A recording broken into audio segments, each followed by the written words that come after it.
ওয়াজআলুনা লিল্লাহি মা ইয়াকরাহুনা ওয়া তাসিফু আলসানাতুল কাযিবা আন্না লাহুল হুসনা লা জারামা আন্না লাহুন নার ওয়া আন্নাহুম মুফরাতুন। তারা নিজেরা যেটা অপছন্দ করে সেইটা তারা আল্লাহর জন্য নির্বাচন করে, অর্থাৎ তারা নিজেরা কন্যা সন্তান অপছন্দ করে, ওরা বলে আল্লাহর কন্যা সন্তান আছে, ফেরেশতারা বানাতুল্লাহ আল্লাহর কন্যা। ওয়া তাসিফু আলসানাতুল কাযিব, এবং তাদের জিহ্বা মিথ্যা বর্ণনা করে, তারা যে কথাগুলো বলে এগুলি মিথ্যা, অর্থাৎ আল্লাহর কন্যাও নাই, আল্লাহর সন্তানও নাই, আল্লাহ আহাদ সামাদ লাম ইয়ালিদ ওয়া লাম ইউলাদ ওয়া লাম ইয়াকুল লাহু কুফুয়ান আহাদ, আল্লাহর এগুলি কিচ্ছু নাই।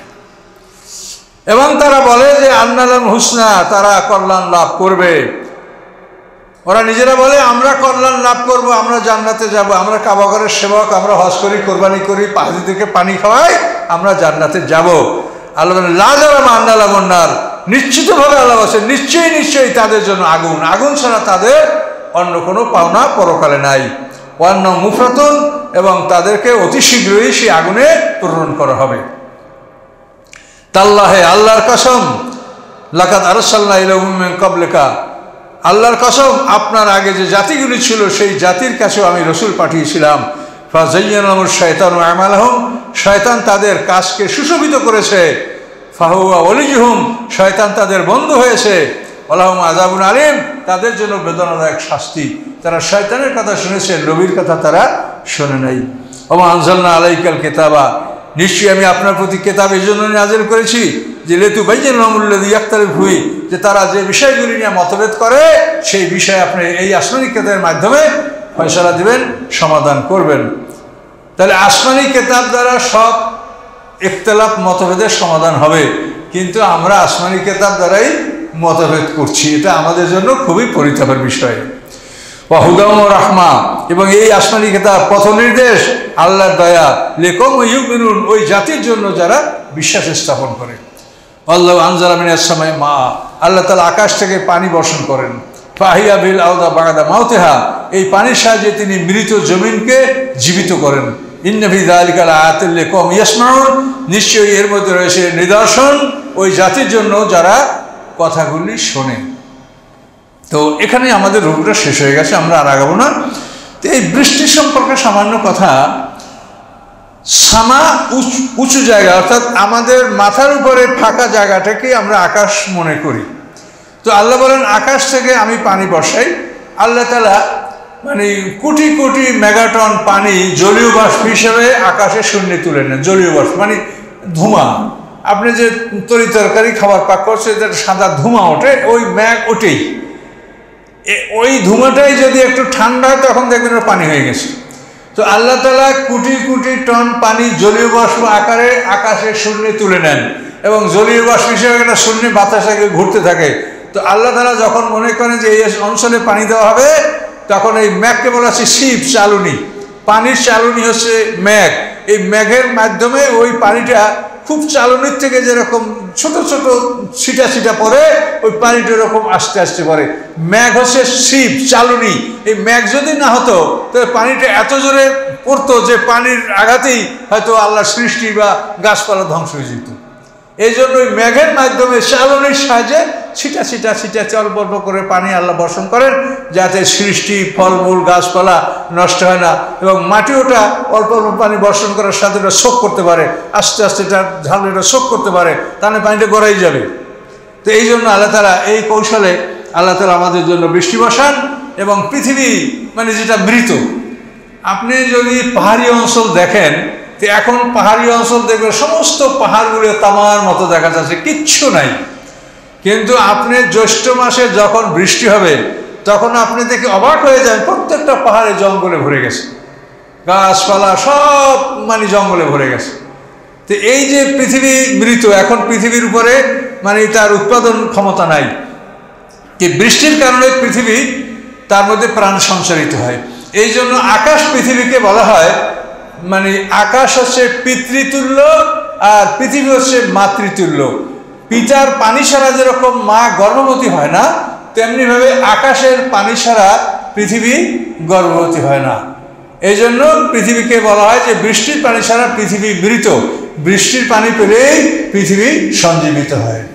পৃথিবীকে আল্লাহ রসুল বলেছেন তাহাফাজু মিনাল আরদি ফাইন্না উম্মুকুম, পৃথিবীর ব্যাপারে তোমরা যত্নবান হও, পৃথিবী তোমাদের মা।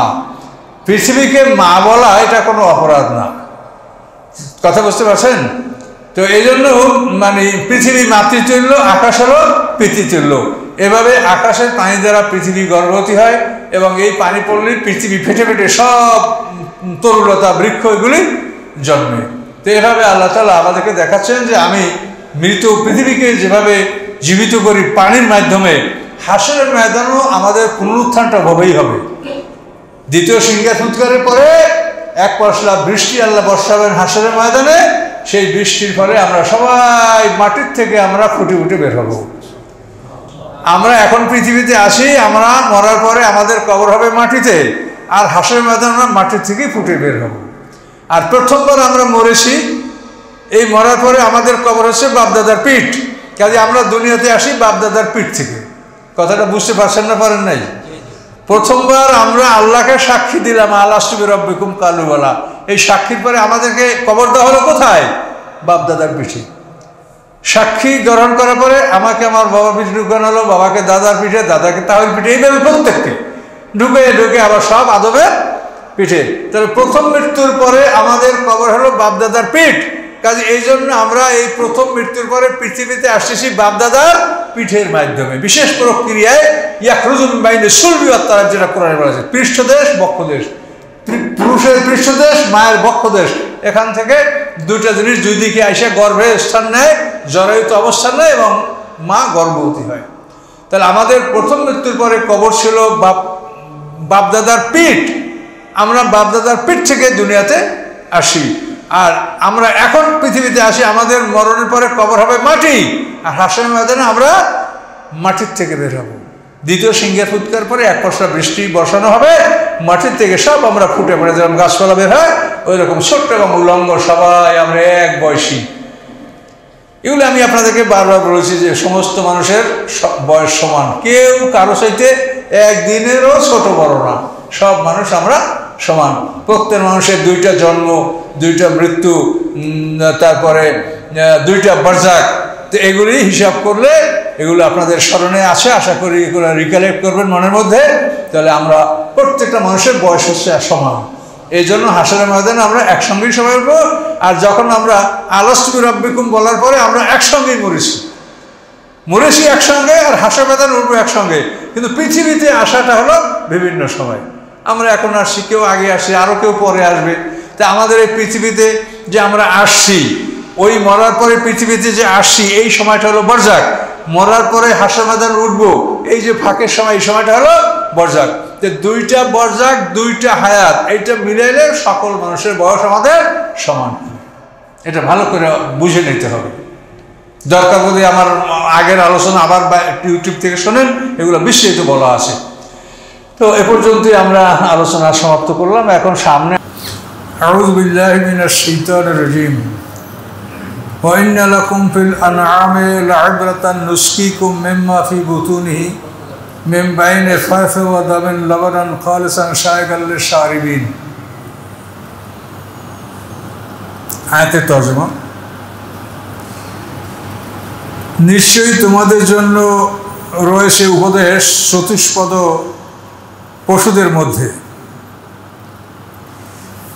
আল্লাহ বলেন, আমি তাদের পেটের মধ্যে রক্ত এবং গোবরের মাঝখান থেকে তোমাদেরকে খাঁটি দুধ বের করে পান করাই, যা পানকারীদের জন্য অত্যন্ত তৃপ্তিকর।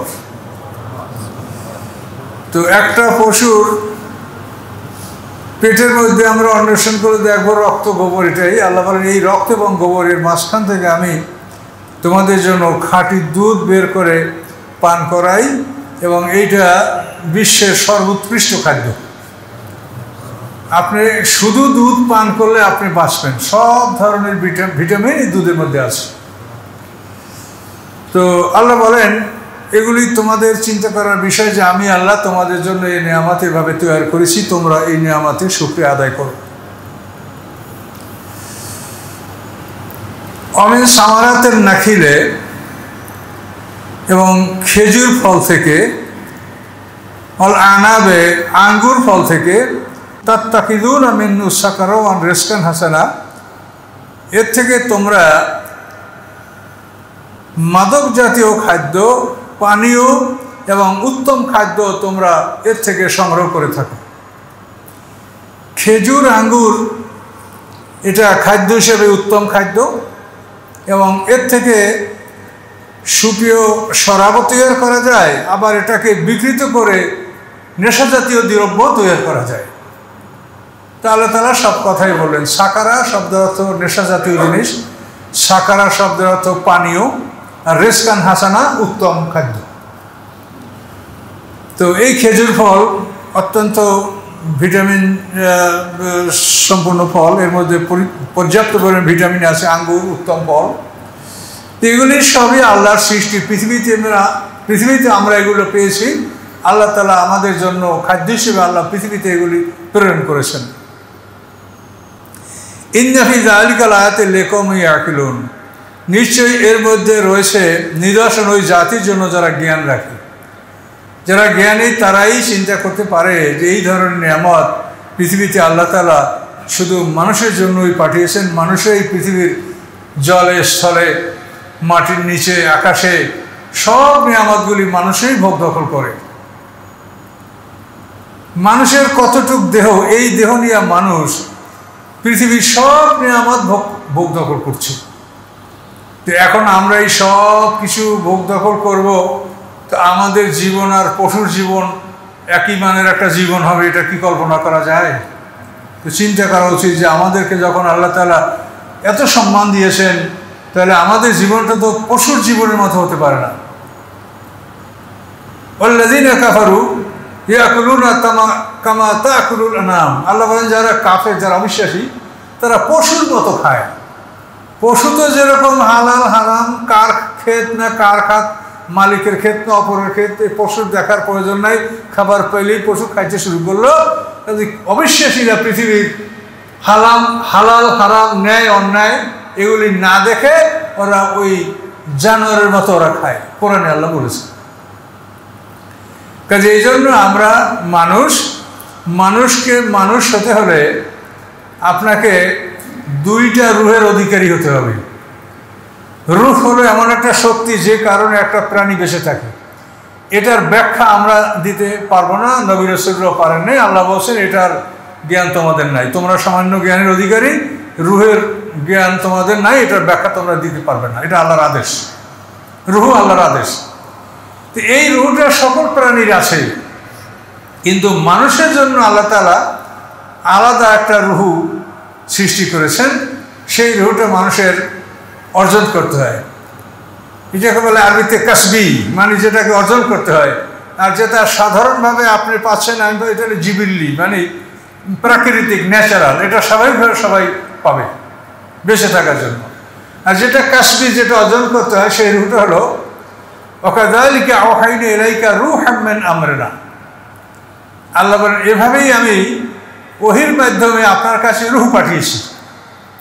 তো ওহীর মাধ্যমে মুহাম্মদ সাল্লাল্লাহু আলাইহি ওয়াসাল্লামকে যে রূহ পাঠিয়েছেন, সেই রূহ হচ্ছে এই আল কোরআন। এই রূহ যদি আমাদের মধ্যে ঢোকে, এটা আমরা ঢুকাতে পারি, তাহলে আমরা ফেরেশতার চাইতেও শ্রেষ্ঠ। ওয়ালাকাদ কাররামনা বানি আদমা, আল্লাহ বলেন বনি আদমকে আমি সম্মানিত করে সৃষ্টি করেছি। ওয়া হামালনাহুম ফিল বাররি ওয়াল বাহরি ওয়া রাযাকনাহুম মিনাত তাইয়্যিবাত, আমি তাদেরকে জলে স্থলে বহন করেছি এবং উত্তম পবিত্র বস্তুতে তাদেরকে আমি খাদ্য দান করেছি। কোরআনে আল্লাহ বলেছেন। তাহলে এই রূহটা যদি আমরা অর্জন করি, তাহলে আমরা কাররামনা বানি আদমা, ফেরেশতারা আমাদের খাদেম।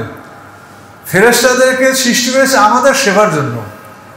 তারা জিন ভূত শয়তান থেকে আমাদেরকে রক্ষা করে। তারা আমাদের আমলনামা লিখে সেটা স্টক করে এবং এগুলো হাসরের মধ্যে আবার বিচারিত উপস্থাপন করবে। এগুলো মনে করেন যে একটা মামলা পরিচালনা করার জন্য পেশকারের যে দায়িত্ব পালন করে, কিরামান কাতিবিন, ফেরেশতা পেশকারের দায়িত্ব পালন করছে। আর হাসরের ময়দানে আমাদের এই ফাইলটা গলার থেকে খুলে নিয়ে ওরা আল্লাহর সামনে উপস্থিত করবে আর বলবে হাজা মা লাদাইয়া আতীত, এই দেখেন তার সব কিছু আমার কাছে রেডি। এবং ওই ফাইল দেখে আমাদের বিচার করা হবে। আল্লাহ সব কিছু জানেন, কিন্তু তারপর একটা সিস্টেম রেখেছেন তিনি। এই সিস্টেম না রাখলে আমরা অল্প জ্ঞানের মানুষ, আমরা আল্লাহ সম্বন্ধে কিছু বুঝতেই পারতাম না। কাজে এই জন্য একটা সিস্টেম রেখেছে, এই সিস্টেমটা কিন্তু আল্লাহর জন্য না, এটা আমাদের জন্য, আমরা যাতে একটা বিষয় বুঝতে পারি। তাহলে এই দ্বিতীয় রুহটা কাসবিক, মানে যেটা উপার্জন সাপেক্ষ, এই রুহটা আমাদের অর্জন করতে হবে। কোরআন অর্জন করেন, আপনি যখন আপনার অন্তরে কোরআন ঢুকাবেন, এই 2 নম্বর রুহ যখন ঢুকবে তখন আপনি ফেরেশতাদের চেয়ে উত্তম। আর যদি এই রুহ আপনি না ঢুকান তাহলে আপনার আমার অবস্থা হবে, আল্লাহ যেটা বলেছেন, উলাইকা কাল আনাম বাল হুম আদাল, যে তারা পশুর মতো। আল্লাহ বলেন না, পশুর চাইতে অধম। পশুর রুহু আর আমাদের রুহ একই রুহু।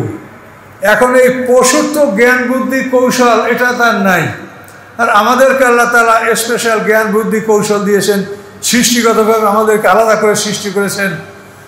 কাজেই রুহু যদি হয় পশুর আর জ্ঞান বুদ্ধি যদি হয় মানুষের, তো সেই মানুষটা যে সমাজের ক্ষতি করবে, এটা পশুর চাইতে অনেক ক্ষতি সে করবে এবং করতে সে সক্ষম। এই জন্য মানুষ যদি শুধু পশুর রুহ নিয়ে থাকে আর জ্ঞান অর্জন করে কোরআনের বাইরের জ্ঞান, তা সেই মানুষটা পশুর চাইতে অধম হয়। একটা পশু যতখানি ক্ষতি করে তার চাইতে ওই সমস্ত শিক্ষিত মানুষেরা সমাজের অনেক বেশি ক্ষতি করে। কোরআনের জ্ঞানকে উপেক্ষা করে যারা বাহ্যিক জ্ঞান অর্জন করছে পৃথিবীর, তারা তাদের জ্ঞান দ্বারা পৃথিবীতে কি সৃষ্টি করছে দেখেন। আণবিক বোমা, হাইড্রোজেন বোমা, নাইট্রোজেন বোমা, তারপরে মিসাইল, এইসব। তো এগুলি সবই মানুষকে ধ্বংস করার জন্য তারা করেছে।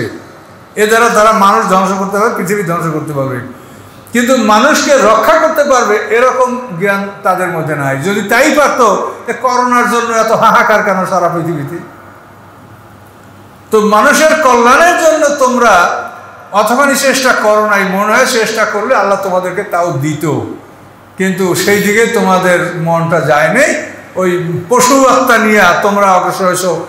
মানবিক জ্ঞান আর আত্মা হলো পশুর, তাহলে সে পশুর চাইতে অদম হবে না কেন বলেন?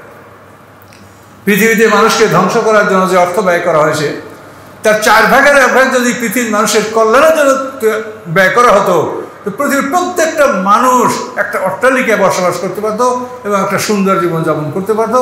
এ নেয়ামত, এ সম্পদ আল্লাহ পৃথিবীতে পাঠিয়েছেন আমাদের জন্য। কিন্তু আমরা সেই পাশবিক শক্তি নিয়ে, মানবিক বিদ্যা বুদ্ধি নিয়ে আমরা শুধু ধ্বংস কেমন করে করা যাবে, কে কাকে আগে কত ধ্বংস করতে পারবো, এই পথেই আমাদের শ্রমটাকে আমরা পৃথিবীর জ্ঞানীরা আমরা বেশি ব্যয় করেছি, যে কারণে আমাদের এই অবস্থাটা। অথচ এটা কিছুই না, আপনি যাই মনে করে কিছুই না, এটা কিছুই না, আল্লাহর কাছে এটা কিছুই না। আপনি মনে করেন আমরা চাঁদে গেছি, মঙ্গলে গেছি, অনেক অগ্রসর হয়েছে, এটা কিছুই না। আল্লাহ রসুল মেরাজে গেছেন, যেখানে কোরআন বলছে ওয়ালাকাদ রাহু নাজদাতান উখরা ইনদা সিদরাতিল মুনতাহা, যে আল্লাহ রসুল জিবরিল আমিনকে আরেকবার সরাসরি দেখছেন সিদরাতুল মুনতাহার কাছে, এটা কোরআন। তাহলে এখন দেখেন যে আল্লাহ তার রাসূলকে সিদরাতুল মুনতাহা পর্যন্ত পার করেছে, সপ্ত আকাশ পাড়ি দিয়ে তিনি সিদরাতুল মুনতাহা পর্যন্ত গেছে, এটা তো সরাসরি কোরআন বলছে। তাহলে তোমরা যত অহংকার করো, গর্ব করো, তোমরা কতখানি অগ্রসর হয়েছ? আল্লাহ রসুলকে যে জ্ঞান দেওয়া হয়েছে, তাকে যে সম্মান দেওয়া হয়েছে, তার 100 ভাগের 1 ভাগ সম্মানের অধিকারী তোমরা হতে পারো নাই, কিন্তু তোমরা সেই মানুষটাকে মূল্যায়ন করছো না, সেই মানুষটাকে মূল্যায়ন করছো না। তোমাদের এই জন্য মাথা ঠুকে ঠুকে কাঁদতে হবে আসলে ময়দানে। হ্যাঁ, ইয়া লাইতানি ইত্তাখাযতু মা'আর রাসূলি সাবিলা, আঙ্গুল চিবাইয়া গুড়া গুড়া করবে। ইয়ামা ইয়াদ্দু যালিমু আলা ইয়াদাইহি, সেই দিন জালেমরা আঙ্গুলগুলি মুখে ঢুকাইয়া মারির দাঁত দিয়া আঙ্গুলগুলা চিবাইয়া চিবিয়া গুড়া গুড়া করবে আর করবে লাইতানি ইত্তাখাযতু মা'আর রাসূলি সাবিলা, আফসোস যদি রাসূলের সাথে সম্পর্ক রাখতাম। কোরআনের আয়াত, এটা কোনো বানানো ওয়াজ এখানে হয় না, তো আপনারা জানেন কোরআন। তাহলে রাসূলের সাথে তোমরা সম্পর্ক রাখো না, তোমরা মনে করো তার সাথে তোমরা মহা জ্ঞানী হয়ে বসেছ, কিন্তু মরার পরে মনে করবা তোমরা আঙ্গুল চিবাবা আর আঙ্গুল চিবিয়া গুড়া গুড়া করবা আফসোসে, আর বলবা ইয়া লাইতানি ইত্তাখাযতু মা'আর রাসূলি সাবিলা, রাসূলের সাথে যদি সম্পর্ক রাখতাম আজকে আমরা এই মহাবিপদে পড়তাম না। কাজে এই জন্য আমরা যারা এই ঘরে ঢুকেছি আমরা সবাই আল্লাহ রসুলকে মহব্বত করি, কিন্তু এই মহব্বতটা শুধু আমি একটা জামা টুপি পরে দাঁড়িয়ে রেখেই মহব্বতটা যেন আমাদের সীমাবদ্ধ না থাকে। তার আদেশ নিষেধগুলো কি, তার জীবনের কর্মসূচিগুলো কি, এগুলি আমরা জানার চেষ্টা করব, মানার চেষ্টা করব। এটা মরণ পর্যন্ত আমরা এটা করব, তাহলে ইনশাল্লাহ আল্লাহ আমাদেরকে ক্ষমা করবেন। তিনি ক্ষমা করতে চান। যার আসে সে যদি না দিতে পারে তো মন খারাপ লাগে, কি? যার আসে সে যদি ব্যয় করতে না পারে তো মন খারাপ লাগে। কাজে আল্লাহর আসে সমস্ত পৃথিবীর নিয়ামতের মালিক তিনি। কাজে তিনি আমাদেরকে দিতে চান, তিনি দিবেন, কিন্তু আমাদেরকে তাকে মালিক বলে স্বীকার করতে হবে এবং তার কাছে চাইতে হবে। তো আল্লাহ বলেন যে জ্ঞানীদের জন্য এর মধ্যে নিদর্শন রয়েছে যে তোমাদের জন্য কিভাবে আল্লাহ পৃথিবীতে উত্তম খাদ্যগুলি তিনি সৃষ্টি করেছেন। আরো নিয়ামত শোনেন, ও আহা রব্বুকা ইলান নাহলে, হে মুহাম্মদ সাল্লাল্লাহু আলাইহি ওয়াসাল্লাম, আপনার রব মৌমাছিকে ওহী করেছেন। ওহী মানে তাকে বলে দেওয়া। মৌমাছিকে আল্লাহ বলে দিয়েছেন। কি বলেছেন? আনাত্তাখিযি মিনাল জিবালি বুয়ুতা, যে তুমি পাহাড়ে ঘর বানাও, তুমি পাহাড়ে ঘর বানাও। অমিনাস সাজারে, এবং তুমি বড় বড় বৃক্ষে তুমি ঘর বানাও। সাজারা মানে কিন্তু ঝগড়া করা। তো গাছকে আল্লাহ সাজার বলছেন কেন জানেন? গাছের ডালগুলি ঝগড়া করে। ও বলে আমি এইখান থেকে ঢুকবো, ও বলে আমি এইখান থেকে ঢুকবো, ও বলে তোকে নিচে ফেলাবো, আমি উপরে উঠে আলো নেবো। এই গাছের ডালগুলো আপসে ঝগড়া করে, এই জন্য সাজার মানে গাছ। কিন্তু সাজারা শব্দের মূল অর্থ ঝগড়া করা। কি কথা বুঝতে পারছেন? আমার বাসায় লাউ গাছ আর কুমড়ো গাছ লাগাইছি এক জায়গায়, একই মাসানে। এখন ওই লাউ গাছ আর কুমড়ো গাছ ঝগড়া করছে, কে কাকে উপেক্ষা করে আগে বের হওয়ার পারে। এটা দেখলে আশ্চর্য লাগছে। এই গাছের আর এই জন্য সাজার, সাজার মানে আসলে মূল শব্দ ঝগড়া করা। তো আল্লাহ বলেন অমিনাস সাজারে, আমি মৌমাছিকে গাছে বাসা বাঁধতে আদেশ দিয়েছি। অমিম্মা ইয়ারিসুন, এবং ওই সমস্ত উঁচু উঁচু স্থাপনায়, যে উঁচু উঁচু স্থাপনাগুলি তারা করে, ওখানে তুমি তোমার বাড়িঘর বাঁধবে। কোনো মিনার, কোনো টাওয়ার, কোনো ব্রিজ, এই ব্রিজের নিচে অনেক মৌচাক থাকে। আমি শরীয়তপুরে যখন তাফসীর করতে যেত অঞ্চলে, পুরো শরীয়তপুর ডিস্ট্রিক্টে সরিষা চাষ হয়, পুরো ডিস্ট্রিক্টে মৌসুমে। তো ওই সময় শরীয়তপুরের প্রত্যেকটা বিল্ডিংয়ে যে কার্নিশ, এই কার্নিশে 10-20টা করে মৌচাক, তারপরে ব্রিজ, কালভার্ট, যেখানে যা আছে সব জায়গায় মৌমাছির চাকগুলি দেখতে পাওয়া যায়। আল্লাহ বলেন যে আমি মৌমাছিকে এটা আদেশ দিয়েছি। তাহলে আল্লাহর আদেশ পৃথিবীর সর্বত্র চলছে। আমাদের জন্য আল্লাহ আদেশ দিয়েছেন, আবার মৌমাছিকে আল্লাহ আদেশ দিয়েছেন যে তুমি পাহাড়ে, তারপরে উঁচু ঘরে, উঁচু গাছে, এবং মানুষেরা যে সমস্ত উঁচু উঁচু স্থাপনা নির্মাণ করে, সেখানে তুমি তোমার বাড়িঘর নির্মাণ করো। সুম্মা কুলি মিন কুল্লিস সামারাত, তারপর তুমি সকল বস্তুর নির্যাস তুমি গ্রহণ করো। সামার মানে ফল। তো এখানে যদি আমি ফলের অর্থ করি তাহলে বোঝা যাবে যে মৌমাছিকে আল্লাহ ফল খেতে বলেছেন, কিন্তু আসলে তো মৌমাছি বলে ফুলের উপরে বসে। তো সামার শব্দের অর্থ হলো ফলাফল। পরীক্ষা দিয়েছেন, তার ফলটা কি হলো? ফল তো সামার। তো এখন এই তো মানে সামার মানে ফল, এই ফল মানে শুধু গাছের ফল না। আপনার সালিসির ফলাফলটা কি হয়েছে, নির্বাচনের ফলাফলটা কি হয়েছে? তো ফল শব্দ দ্বারা শুধু গাছের ফলই বোঝায় না। তো এই জন্য আল্লাহ বলছেন সুম্মা কুলি মিন কুল্লিস সামারাত, তুমি খাদ্য গ্রহণ করো, তুমি খাও সকল বস্তুর নির্যাস। মানে কোন জিনিসটা খাইলে শক্তিশালী মধু তুমি সঞ্চয় করতে পারবে, প্রত্যেক বস্তুর নির্যাস সাথে তুমি খাদ্য গ্রহণ করো। ফাসলুকি সুবুলা রব্বিকা জুলুলা, এবং রবের রাস্তা অতিক্রম করবে নম্রতা সহকারে। তুমি মানুষের ঘরে বাসা বাঁধবে, মানুষের স্থাপনায় বাসা বাঁধবে। এখন তুমি যদি হিংস্র হও তাহলে তো তুমি মানুষকে হুল ফোটাবে, কামড় দিবে না? তো এটা যেন তুমি না করো, তুমি ভদ্রতা সহকারে, নম্রতা সহকারে চলাফেরা করবা, তোমার চলাফেরায় যেন কেউ তোমাকে ভয় না পায়, আর তুমিও যেন কাউকে আঘাত না করো, সবাই যেন তোমাকে বন্ধু মনে করে, তুমিও যেন সবাইকে বন্ধু মনে করো, এভাবে একটা পরিবেশের মাধ্যমে তুমি চলাচল করো। এটা আল্লাহ মৌমাছিকে শিক্ষা দিয়েছেন। সাপ দেখলে সবাই ক্ষিপ্ত হয়ে যায়, ওকে এখনই মারবে কি, কিন্তু মৌমাছি দেখলে কেউ মারতে চায় না, আরো আনন্দ লাগে। খেতে আপনার ফল ফুল মৌমাছি পড়েছে তো দেখে কেউ ওকে মারতে যায় না। এখন আল্লাহ বলেন এইভাবে আমি মৌমাছি আদেশ দিয়েছি, পবিত্র স্থানে সে বাড়িঘর বানাবে।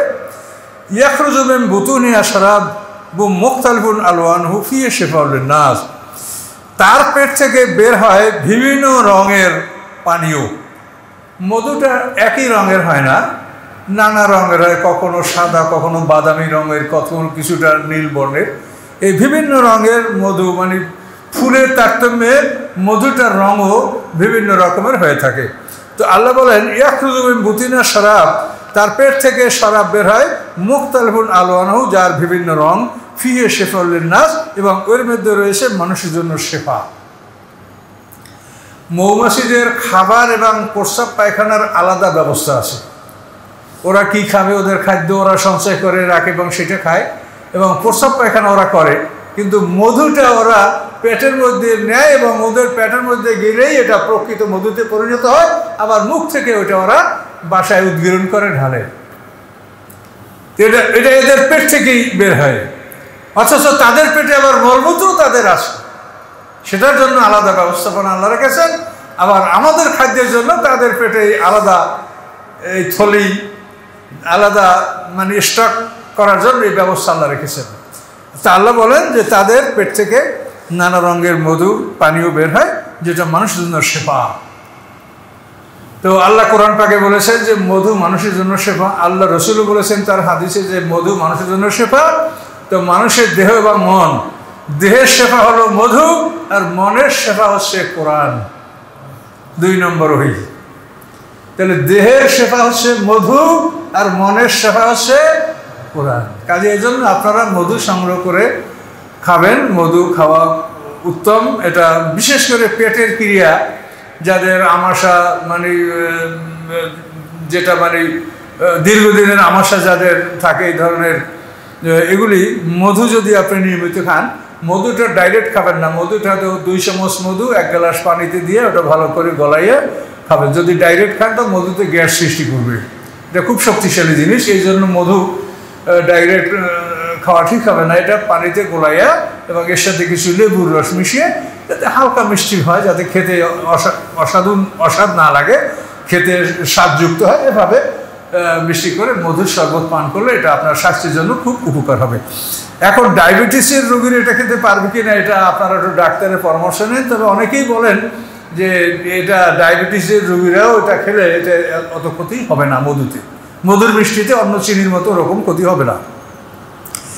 তো এই মধুর ব্যাপারে আল্লাহ তাআলা বলেছেন, এবং মৌমাছিদের মধ্যে অনেক জ্ঞান আছে এবং তাদের থেকে আমাদের অনেক শিক্ষণীয় আছে। মৌমাছিরা সাধারণত 3টা গোত্রের মৌমাছির একত্রে একটা বাসা বাঁধে এবং সবাই মিলে সম্মিলিতভাবে সেখানে কাজ করে, কোনো ঝগড়া বিবাদ করে না, একসঙ্গে তারা থাকে, পবিত্র অবস্থায় থাকে, কোনো খারাপ জায়গায় মৌমাছি বসে না। এভাবে মৌমাছির যে শৃঙ্খলাবদ্ধ জীবন, এর থেকে আমাদের মানুষেরও শিক্ষণীয় বিষয় আছে, যাতে আমরাও এভাবে জীবনযাপন করি। মৌমাছিরা সাধারণত তাদের যে বাসায় রানী থাকে তার আদেশ মেনে তারা চলে। একটা বাসায় 80,000 থেকে 1,20,000 পর্যন্ত মাছি থাকে এবং এরা মধু সংগ্রহ করে। মৌমাছিদের 3টা আকার আছে। সবচেয়ে বড় আকারের মৌমাছি এগুলো 2-3 বছর বেঁচে থাকে, আর অন্যান্য ছোট আকারেরগুলি কম বাসে, সর্বনিম্ন অন্তত 80 দিন তারা বেঁচে থাকে। এইভাবে মৌমাছিদের ফাংশন এটা তারা করে। তারা কোথায় থাকে আমরা দেখি না, কিন্তু ফুল হলেই দেখবেন যে তাদের আগমন। তো আল্লাহ তাআলা তাদেরকে ফাসলুকি সুবুলা রব্বিকে জুলুলা, মানে বিনয়ী সহকারে, নম্রতা সহকারে তোমরা আল্লাহর রাস্তা অতিক্রম করবে। এর দ্বারা এই কথাও বোঝানো হয়েছে, যারা মধুর ব্যবসা যারা করে, যারা কৃত্রিম বাসা তৈরি করে মধু সংগ্রহ করে, তারা যেখানে বাসা বাঁধে, যেখানে তাদের জন্য জায়গা করে মৌমাছিরা, সেখানে যেন যায়। এই জন্য আল্লাহ বলছেন যে তুমি নম্রতা সহকারে বিনয়ী অবস্থায় তুমি চলাফেরা করবে। মানুষেরা যদি তোমাকে কোনো দিক তোমার গতি পরিবর্তন করতে চায়, তুমি মানুষের আদেশ অনুযায়ী সেভাবে গতি পরিবর্তন করে চলাফেরা করবে। এটা মৌমাছিক আল্লাহ আদেশ দিয়েছেন। ইন্না ফি যালিকা লায়াতিন লিকওমি ইয়াতাফাক্কারুন, নিশ্চয়ই এর মধ্যে নিদর্শন রয়েছে ওই জাতির জন্য যারা চিন্তা ভাবনা করে। এটা চিন্তা ভাবনার করারই বিষয়। পেটের মধ্যে একটা জিনিস ঢুকে গেলে তারপর বাইর করলে সেটা মল অথবা বমি, এই দুইটা ছাড়া কিছু হবে বলেন? পেটের মধ্যে ঢুকেই যখন যায় তো সামনের দিয়ে বের করলে বমি, পিছন দিয়ে বের হলে মল।